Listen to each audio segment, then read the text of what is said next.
Hello guys, and welcome back to my channel, Writing Practices.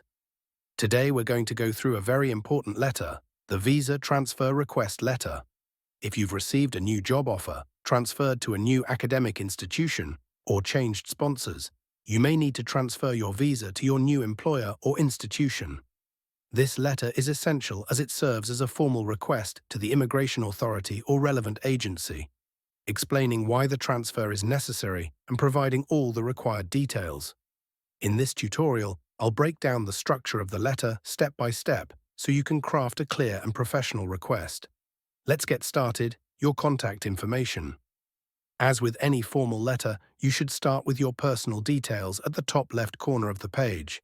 This ensures that the recipient can quickly identify your request. Include your full name, your address, your city, state and zip code, your email address, your phone number, for example, Sophia Carter, 123 Greenway Lane, New York, New York, 10001, sophia.carter@email.com, +1 555 123 4567.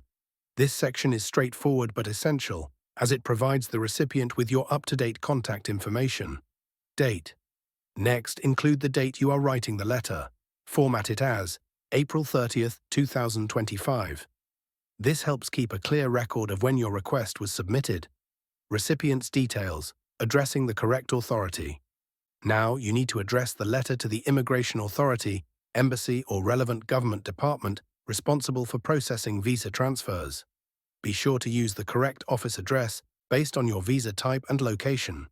The format should be to Immigration Authority or relevant department, embassy, consulate or government agency name, address, city, state, zip code. For example, if you are transferring a work visa within the US, to US Citizenship and Immigration Services or USCIS, 75 Lower Weldon Street, St. Albans, Vermont, 05479. Using the correct address ensures your request reaches the right department and avoids delays in processing. Subject line, clearly stating the purpose of your letter. The subject line should be brief and specific, so immigration officers immediately understand your request. The format should be subject, request for visa transfer. This keeps your request clear and professional from the start. Salutation, addressing the recipient. Since this is a formal request, use an appropriate greeting. If you don't have the name of a specific officer, a general salutation works. Dear Sir, Madam. If you do know the recipient's name, you can personalize it. Dear recipient's name. This maintains a professional and respectful tone. Opening paragraph, stating your visa transfer request. Your opening paragraph should immediately explain why you are writing. This means clearly stating your current visa type, your current sponsor, employer or institution, your new sponsor, employer or institution, a brief reason for the transfer. For example, I am writing to formally request the transfer of my current H-1B work visa from ABC Tech Solutions to Innovate Tech Inc. due to a recent job offer and employment change. I seek approval for this transfer so I can continue working legally under my new employer in the United States. This introduction makes it clear and direct why you need the transfer, providing details of your visa and transfer request.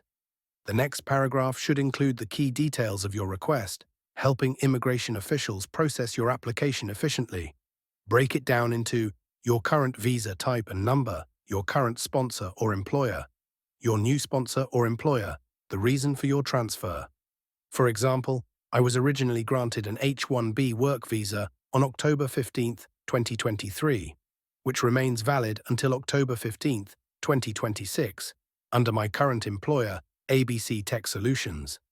However, due to a new job opportunity with Innovate Tech Inc., which aligns better with my career goals, I now need to transfer my visa sponsorship to my new employer. This section clarifies your situation and provides essential visa details for processing. Listing supporting documents. To ensure smooth processing, list the supporting documents you are submitting. These may include current visa details, job offer letter from the new employer, new sponsorship or employer approval letter, approval from the previous sponsor if required, any additional supporting documents requested by the immigration authority. For example, I have attached the following supporting documents for your review. Copy of my current H-1B visa, official job offer letter from Innovate Tech Inc., letter of sponsorship approval from my new employer, approval letter from my previous employer, if required. Any additional documents requested for visa transfer processing. Providing this list ensures transparency and helps the immigration officer quickly verify your information. Requesting guidance on the next steps. In this paragraph, politely request instructions on the next steps in the visa transfer process. For example, I kindly request your guidance on the necessary procedures and approval for this transfer. Please let me know if any additional documents or information are required to process my request. This shows you are cooperative and willing to comply with any further requirements. Closing paragraph. Showing appreciation. Always thank the recipient for their time and consideration. A polite closing strengthens your request. For example, thank you for your time and assistance in this matter. I appreciate your consideration and look forward to your response. This maintains professionalism and leaves a positive impression. Closing and signature. To formally close the letter, use, sincerely, your full name. For example, sincerely, Sophia Carter. This completes your letter in a professional manner. And that's it. You now have a properly structured visa transfer request letter that clearly explains your situation and provides all the necessary details for approval. If you found this tutorial helpful, be sure to like this video and subscribe to Writing Practices for more step-by-step writing guides. If you have any questions, drop them in the comments below. I'll do my best to help. Thank you for watching, and I'll see you in the next tutorial.